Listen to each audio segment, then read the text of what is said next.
Hey everyone, here's a guide on how to delete your Marvel Rivals account. So there's many reasons why you might want to delete your Marvel's account.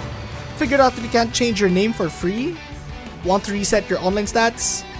Or just want to overall delete your digital footprint? Well, straight up, I'm just going to tell you guys that it's currently not possible to delete your Marvel's account.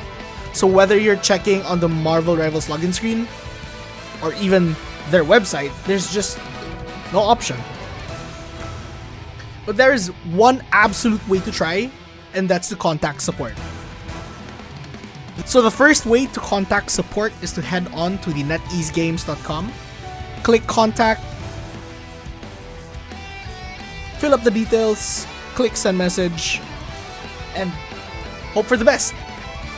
And the second way is to email Marvel Rivals at global.netease.com. Here's the email. So send them all your details, your Steam username, your in-game name, and UID. That should be enough. So please let us know in the comments if it works somehow. Don't forget to like and subscribe.